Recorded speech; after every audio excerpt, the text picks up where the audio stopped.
신약 마가복음 15장 1절로 15절 우리 교재 13페이지에 있습니다. 새벽에 대제사장들이 즉시 장로들과 서기관들을 곧 온 공회와 더불어 의논하고 예수를 결박하여 끌고 가서 빌라도에게 넘겨주니 내가 유대인의 왕이냐? 예수께서 대답하여 이르시되 내 말이 옳도다. 대제사장들이 여러 가지로 고발하는지라 아무 대답도 없느냐? 그들이 얼마나 많은 것으로. 예수께서 다시 아무 말씀도 대답하지 아니하시니 빌라도가 놀랍게 여기시더라. 백성들이 요구하는 대로 죄수 한 사람을 놓아주는 전례가 밀란을 꾸미고 그 밀란 중에 살해하고 체포된 자 중에 바라바라 하는 자가 있는지라.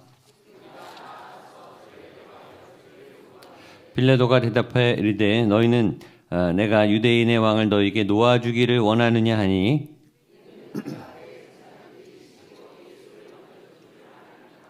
그러나 대제사장들이 무리를 충동하여 도리어 바라바를 놓아달라 하게 하니 그러면 너희가 유대인의 왕이라 하는 이를 내가 어떻게 하랴.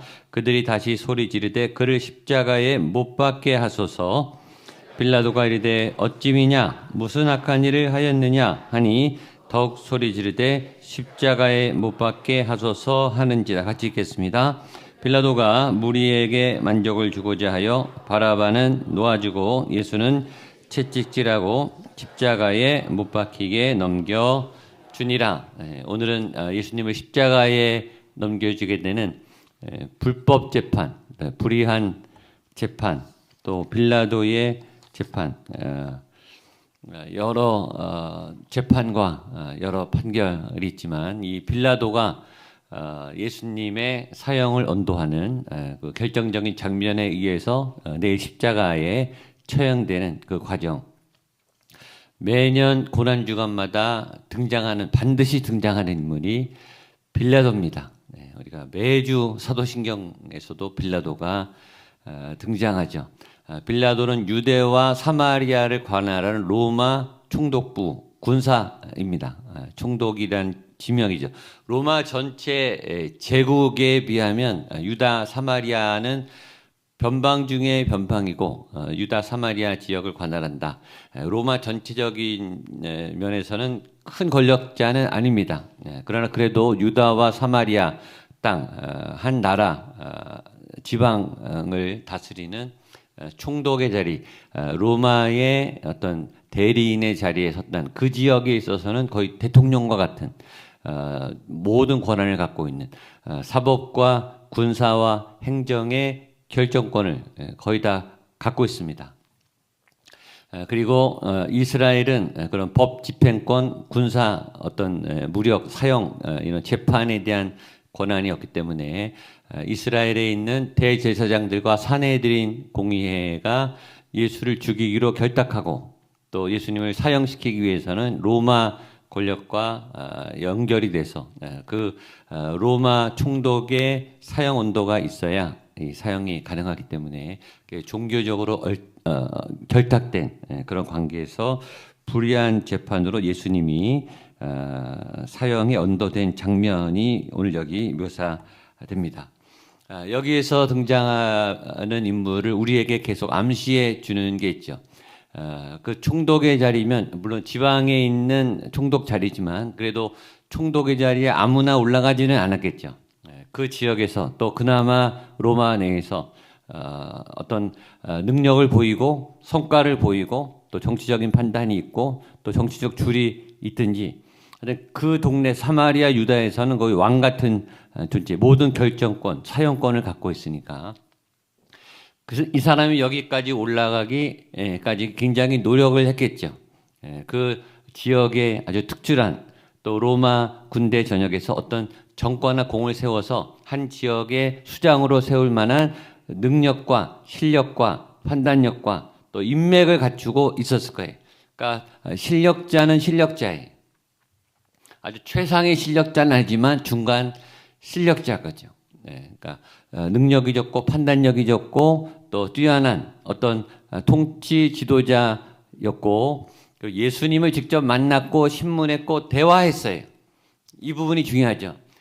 그가 지위가 어떠하든 능력이 어떠하든 똑똑하든 똑똑하지 않든 예수님을 만났고 대화했고 또 눈빛을 받고 또 인격적인 만남을 가졌어요. 물론 재판장과 죄인의 모습으로 만났지만 예수님을 만났음에도 예수님에게 뒤에 보면 나오죠. 예수님이 죄가 없다는 것도 알았어요. 이 사람이 똑똑하니까 판단이 금방 쓴 거죠. 대제사장들이 시기해서 죽인다는 것도 알았어요. 진실도 알았어요. 그럼에도 불구하고 예수님을 믿지 않고 오히려 예수님에게 정치적인 사형 언도를 함으로써 2000년 내내 모든 교회들에게 빌라도에게 사형을 언도받았다. 빌라도에게 고난을 받았다라고 언급되는 인물이 빌라도입니다. 빌라도를 보면서 생각하는 것은 우리에게 맡겨진 역할이 빌라도에게도 하나님이 능력을 주셨고 소명을 주셨고 이 땅에 살아갈 역사의 어떤 중요한 임무를 맡기셨죠. 유대와 사마리아를 관리 감독하라는 총독의 직분을 줬어요. 굉장히 큰 권력을 줬습니다. 또 권력을 딸 수 있는 능력을 줬습니다. 그 능력을 주었음에도 불구하고 또 예수님을 만날 기회를 줬음에도 불구하고 예수님을 믿지 않고 오히려 불법적인 재판의 결론을 내리는 이 어이없고 참담한 인생, 우리는 어떻게 살아야 하는가? 내 능력, 내 역할, 내 소명, 내로 살고 있는가? 아니면 하나님의 법과 역행해서 내 힘과 내 에너지와 내 건강을 필요 없는 것에 쓰고 있는가? 오늘 우리는 이 본문을 통해서 소명이라는 주제를 한번 생각해 보셔야 돼요. 나의 소명은 뭔가? 내가 하고 싶은 일을 하는 건가? 하나님이 맡겨진 일을 하는 건가? 내가 좋아하는 일은 뭐고 잘하는 거는 뭔가? 좋아하는데 잘하면 제일 좋겠죠. 그 일을 찾게 되시기를 축복합니다. 그리고 그 길 안에 반드시 중심에 예수 그리스도가 있게 되기를 축복합니다. 내가 원하고 잘하는 걸 하는 삶이 아니라 주님께서 시키신 주님께서 원하시는데 나도 잘하고 또 결과도 좋고 또 영향력도 있고 열매가 있는 그런 믿음의 삶을 살게 되시기를 바랍니다. 몇 가지 여기 안타까운 장면 몇 가지가 있는데 종교 지도자들이 예수님을 법정에 세웠다는 점입니다. 1절 말씀을 같이 보겠습니다. 시작. 새벽에 대제사장들이 즉시 장로들과 서기관들 곧 온 공회와 더불어 의논하고 예수를 결박하여 끌고 가서 빌라도에게 넘겨주니 당시 이스라엘은 로마의 속국입니다. 최종 정치적인 결론, 이 재판에 대한 결론, 모든 권한은 로마에 있습니다. 근데 로마는 정복하는 국가에 자치권을 많이 줬기 때문에 그 자치적인 데의 어떤 움직임과 결정도 굉장히 중요해요. 그러니까 이스라엘 지도부도 굉장히 중요하거든요. 그 판단을 받고 로마 총독하고 상의를 해서 일을 진행하는데 그 오늘 지도자급들이 나옵니다. 대제사장, 장로, 서기관, 공회, 사내들인 공의원, 지금 말하면 국회의원들이죠. 그러니까 당시에 이 사내들인 공의회, 대제사장, 서기관, 장로들이 했던 역할은 물론 영적 지도의 역할을 제일 중심으로 했고 그러나 정치도 같이 했어요. 정치인이 따로 없었기 때문에 이 사내들인 공의회에서 거의 정치적인 결정을 다 했습니다. 군사력의 권한은 없었으나 사내들인 공의와 대제사장들이 협의해서 로마에 요청하면 대부분이 그대로 이루어지는, 그래서 사실상 군사권도 갖고 있는 정치, 경제 그리고 영적인 일들 또 군사, 힘을 쓸 수 있는 막강한 권력을 가진 사람들이 여기 언급된 사람들입니다. 이 사람들이 공회와 더불어 예수를 결박해서 빌라도에 넘겨 주었습니다. 지금 이스라엘에서 가장 힘을 강하게 쓸 수 있는 사람, 이스라엘의 모든 결정권, 이스라엘 언론과 대중을 좌지우지할 수 있는 사람, 한 사람을 죽이거나 살릴 수도 있는 사람의 권한이 대제사장과 또 장로들과 서기관들의 손에 달려 있습니다. 하나님이, 모든 권력은 하나님이 주신 거예요. 하나님이 권력을 주실 때는 하나님의 뜻대로 사용하라고 권력을 주셨겠죠. 그러나 이 대제사장들과 서기관들과 장로님들, 공회의원들은 그 권력을 예수님을 죽이는데 사용하고 있습니다. 예수님을 죽인 이유는 제가 여러 번 설명했어요. 영적 시기심입니다. 영적 질투예요.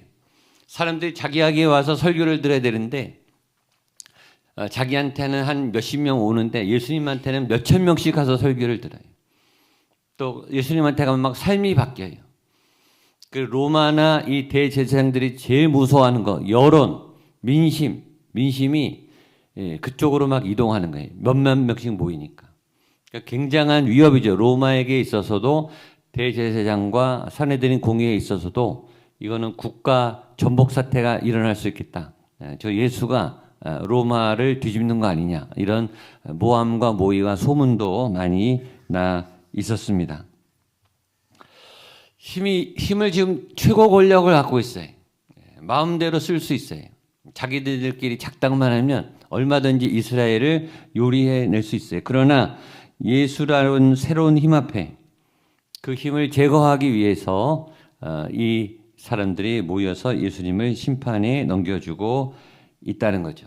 예수님이 하나님인데 그분을 믿으라고 예수님 보내줬는데 그분을 믿고 구원받으라고 하나님은 보내줬는데 시기심에 눈이 멀고 권력에 눈이 멀고 욕망에 눈이 먼 특히 지도자들은 예수님을 구세주로 보지 않고 시기와 질투와 공격의 대상으로 놓고 고발을 하죠. 죄에 미치면 이렇게 됩니다. 어떤 인간도 똑같습니다. 이 사람들은 대제사장들이 매일 성경을 읽고 외우고 예배를 집례하는 영적 최고 리더들이라고요. 성경을 읽으면 뭐합니까? 예배를 드리면 뭐합니까? 정신은 세상에 미쳐서 권력에 미쳐서 욕망에 미쳐서 엉뚱한 하나님과 정반대 생활을 하고 있었죠. 이 사람들이 빌라도에게 예수님 보낸 또 하나의 무서운 이유는 예수님을 죽이기 위함입니다. 모든 인간 안에는 분노가 있습니다. 분노와 적개심. 나보다 뭘 더 잘하고 나와 경쟁자인데 나를 더 앞서가고 내 인기를 뺏어가고 내 명예를 뺏어가고 내가 누릴 영광을 뺏어갈 때 그 누구도 참지 못해요. 참지 못할 뿐만 아니라 내가 할 수 있는 힘을 써서 공격하고 그 대상을 제거하고 싶은 본능이 모든 인간 안에 있어요. 적개심, 굉장히 강한 우리 이 중심 속에 우리 심중 속에 이 악한 분노의 본능이 있어요. 그래서 막 화가 나면 통제가 안 되죠. 오늘 저 사람 뚜껑 열렸다. 통제가 안 된다. 일단 피하고 가야 돼요. 감정적으로 폭발해서 감정이 컨트롤하면 이성은 마비되고 그때는 무슨 일이 벌어질지 나도 몰라요. 내가 통제가 안 될 만큼. 그래서 우리가 너무너무 미워하는 대상이 있으면 얼굴 안 봤으면 제일 좋겠고 더 좋으면 죽어버렸으면 좋겠다. 이런 마음을 가져요. 그래서 실제 살인이 일어나는 거죠. 끔찍한. 내가 너무 마음에 안 든다. 내 인생이 너무 마음에 안 들고 초라하다. 내가 꿈꿔온 삶은 이 삶이 아닌데 내가 마음에 안 든다. 자기를 죽여버려요. 그게 자살이죠. 인간은 뭔가를 끝내고 포기하고 절망하고 죽으려고 하는 본성이 있습니다. 이건 심리학에서도 나온 거예요. 이것이 죄의 본성이에요. 죄의 싹은 사망이죠. 죄를 계속 갖고 있으면 그 결과는 어떻게 되는가? 누구를 죽이든지 자기가 죽든지 죽는 거예요. 이 대제사장들과 사두개인과 장로들 안에는 이 분노와 적개심이 폭발해서 예수를 타겟으로 저 사람을 죽여야 내 권력이 안정된다 라고 타겟을 가진 거죠. 그래서 이제 빌라도가 예수님을 신문하기 시작합니다. 2절로 5절까지 말씀을 보겠습니다. 시작. 빌라도가 묻되 내가 유대인의 왕이냐? 예수께서 대답하여 이르시되 내 말이 옳도다 하시매 대제사장들이 여러 가지로 고발하는지라. 빌라도가 또 물어 이르되 아무도 대답도 없느냐? 그들이 얼마나 많은 것으로 너를 고발하는가 보라 하되 예수께서 다시 아무 말씀으로도 대답하지 아니하시니 빌라도가 놀랍게 여기더라. 빌라도와 예수님의 대화입니다. 빌라도가 신문하고 예수님이 죄수의 몸으로 대답을 하고 있습니다. 아이러니 중에 아이러니죠. 누가 누구를 심판합니까? 누가 누구를 판단합니까? 죄인인 인간이 권력에 사로잡혀 눈먼 인간이 판단력이 흐리고 정의와 진리를 모르는 빌라도가 정의와 진리, 생명과 길과 생명 되시는 예수님을 판단하고 있어요. 근데 빌라도만 이런 게 아니에요. 우리도 예수님을 판단하고 있어요. 내 마음에 들면 예수님, 내 마음에 안 들면 기도도 안 해요. 교회도 안 나와요. 교회가 내 마음에 들면 좀 봉사해요. 내 마음에 안 들면 삐져서 안 나와요. 우리가 예수님을 판단하고, 우리가 교회를 판단하고, 우리가 하나님의 뜻을 판단하고, 내 시간에 안 맞추고 내가 원하는 결과를 안 내놓으면 우리가 하나님을 평가해서 내가 버리느냐 마느냐를 내가 결정한단 말이죠. 결정권이 나에게 있는 줄 착각해요. 죄인이 하나님을 평가해요. 하나님에 대해서 막 논평을 해요. 하나님을 연구하고 심판해요. 빌라도만 그런 게 아니라 우리도 그렇고 있습니다. 자, 빌라도는 왜 예수님이 앞에 있는데, 우리 같으면 예수님을 보면 그분의 모습을 보자마자 눈물부터 흘리고 엎드려서 손이라도 한번 만져봤으면, 발이라도 한번 붙잡아 봤으면, 그분의 목소리만 들어도 기절할 것 같고, 그분의 메시지 한 멘트만 들어도 원이 없을 것 같아요. 네, 그분의 눈을 보고 그분의 모습을 보고 그분과 대화를 한 빌라도는 예수님을 구세주로 만나지 못합니다. 왜일까요? 빌라도의 총독이란 직분이 그의 눈을 멀게 했기 때문이에요. 직분 조심하세요. 직분이 예수님을 가립니다. 여러분의 경력, 여러분의 돈, 여러분의 지위, 회사 규모, 내 이력서 너무 자랑하지 마세요. 그게 여러분의 예수님을 가려요. 지금 빌라도가 총독이니까 뭐가 된 줄 알고 자기가 예수님을 죽일 권한이 있는 것처럼 착각하고 사는 거죠. 사람은 쉽게 그 환경과 보이는 상황 안에 갇힙니다. 그리고 그 안에서 펼쳐가지는 하나님의 뜻을 보지 못합니다. 특히 우리 고난받을 때는 기도가 간절하고, 또 여러 교회나 개인적인 어려움과 위기가 있을 때는 교회가 뭉쳐서 기도하고, 지금 리모델링이니까 기도 열심히 하죠. 중요한 일, 큰일 있을 때는 열심히 기도하고, 새벽 기도하고, 금식 기도하고, 막 기도 2시간, 3시간 열심히 하다가 응답이 되고 안정이 되고 이제 괜찮다 싶으면 기도가 이제 약해져요. 교회 오는 예배 드리는 열정이 식어요. 됐다 이거죠. 목적 잃었다 이거예요. 이제 안심이다. 이제 좀 느슨하게 가도 되겠구나. 이제 적당히 기도해도 되겠구나. 내가 그동안 할 만큼 했으니 이제는 놓고 뒷짐지고 평가나 하고 밥이나 좀 사주고 그렇게 해야 되겠구나. 예수님이 그걸 원할까요? 예수님의 생각이 중심이 아니라 내 믿음, 내 생각, 내 판단이 우선이. 그게 내 믿음을 가리는 거예요. 오늘 빌라도와 같이 권력에 눈이 멀고 지위에 눈이 멀고 사람들이 앉혀진 자리에 눈이 멀어서 메시아를 직접 만나고 대화함에도 구원에 이르지 못하는 어리석은 자가 되지 않게 되기를 주님의 이름으로 축복합니다. 자, 그 다음에 아주 중요한 부분이 있습니다. 11절과 12절입니다. 시작. 그러나 대제사장들이 무리를 충동하여 도리어 바라바를 놓아달라 하니 이제 또 베드로가 대답하여 이르되 그러면 너희가 유대인의 왕이라는 일을 내가 어떻게 13절 그들이 다시 소리 지르되 그를 십자가에 못 박게 하소서. 10절 한 번 더 읽겠습니다. 10절입니다. 시작. 이는 그가 대제사장들이 시기로 예수를 넘겨준 줄 알미라. 자, 보세요. 대제사장이 예수님을 죽이라고 고발합니다. 여러분, 대제사장의 원래 이름 뭐죠? 하나님 앞에 예배 드리고 대속죄일 날 전 국민의 죄를 대신해서 하나님 앞에 속죄함을 얻고 예배 드리는 일이 대제사장의 메인 임무입니다. 지금 대제사장이 불법 고발자로 예수님을 고발하고 있어요. 법에 막 관여하고 있다고요. 정치를 하고 있어요.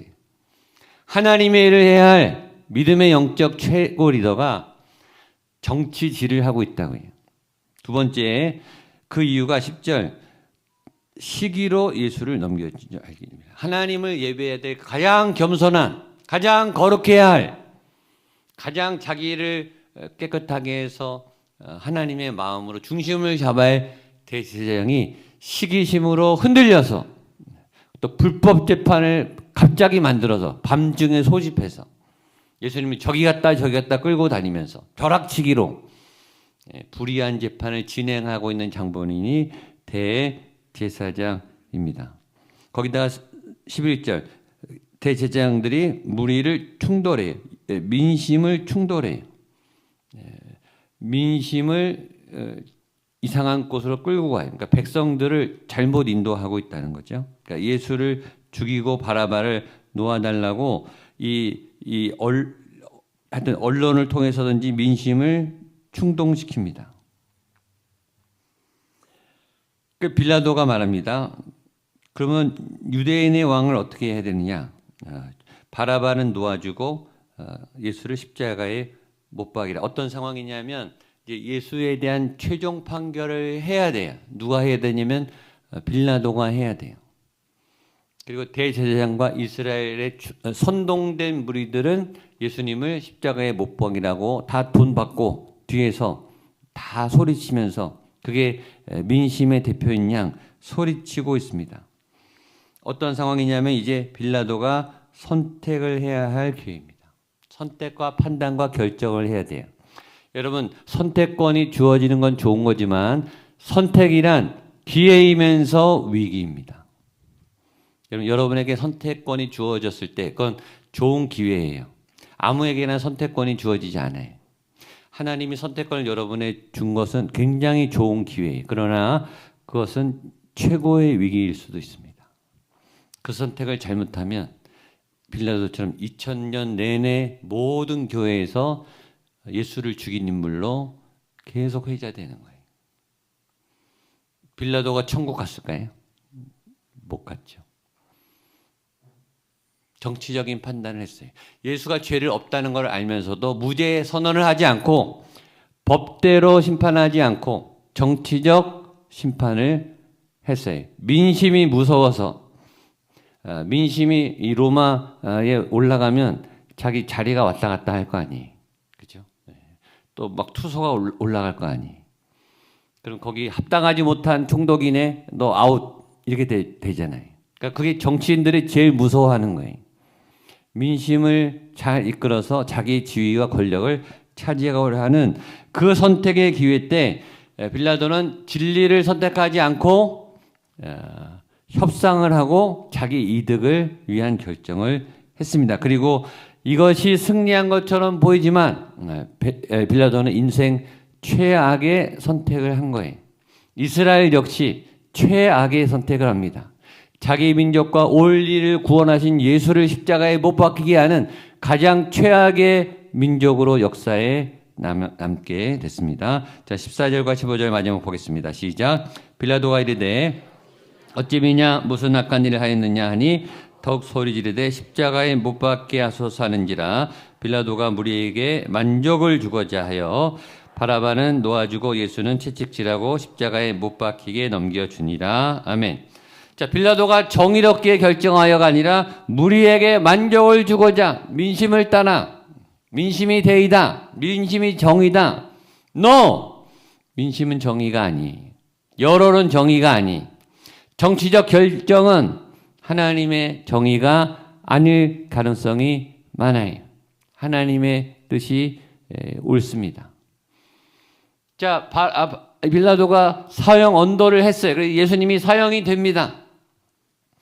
자, 대제사장과 산헤드린 고위원과 충동된 이 이스라엘 사람들은 와, 이겼다. 예수가 드디어 죽는다. 저 가시방석 같은 우리의 모든 고난을 빼앗아간 저 예수는 이제 죽었다. 예수님의 제자들 편에서는 이제 끝났구나. 내가 예수님을 위해 배도 버리고 집도 버리고 모든 직업과 가정을 다 버렸는데 저 리더가 죽게 되는구나. 아주 처참한 결론이 난 거예요. 예수님의 십자가형이 확정됩니다. 다 그렇게 생각했어요. 그 당시에는. 예수님을 사형에 처한 사람들이 이기고 승리의 함성을 지르고 잘 됐다고, 우리가 이겼다고, 적을 제거했다고 난리가 났을 거예요. 예수님의 편을 따르던 제자들은 아, 예수님이 죽는구나, 끝났구나, 이제 우리도 잡혀 죽겠구나, 제살 길이나 찾아보자 라고 생각했어요. 그러나 하나님의 계획은 완전히 다였습니다. 아까 말했죠. 지는 게 이기는 거예요. 죽는 게 사는 거예요. 십자가 자체가 승리예요. 사단의 모든 죽음과 사망의 권세에 심장부에 칼을 꽂는 게 십자가예요. 십자가를 이렇게 꽂는 게 저는 사단의 심장에 칼을 박는 거라고 저는 믿습니다. 그 이전까지 모든 죄와 고통으로 인간을 휘둘렀던 사단의 심장부에 칼을 꼽아서 다시는 인간에게 정죄함이 없도록 그 모든 죄와 무거운 짐이 십자가로 가도록 십자가가 승리해. 그리고 이제부터 대반전의 역사가 시작되는 거예요. 제자들이 진 게 아니고 믿음의 사람들이 진 게 아니라 이제부터 반전의 시작, 역전의 시작, 하나님의 생명과 소망은 시작된 줄로 믿습니다. 이것이 십자가의 역설이고 십자가의 능력이에요. 여러분, 다 끝난 것처럼 보이지만, 다 안 된 것처럼 보이지만 그것이 세상적인 평가라면 믿지 마세요. 하나님의 뜻, 하나님의 계획, 하나님의 의, 하나님의 인도하심, 두 눈을 똑바로 뜨고 그 선하신 인도하심의 길을 따라가게 되시기를 축복합니다. 그래서 우리가 십자가를 따라가는 이 믿음의 여정에 서 있는 거예요. 십자가를 따라가겠다고 우리가 이렇게 기도하고 나아가는 거예요. 그 십자가의 능력과 승리를 바라보며 이 고난과 아픔을 믿음으로 이겨내시는 저와 여러분 되시기를 주님의 이름으로 축복합니다.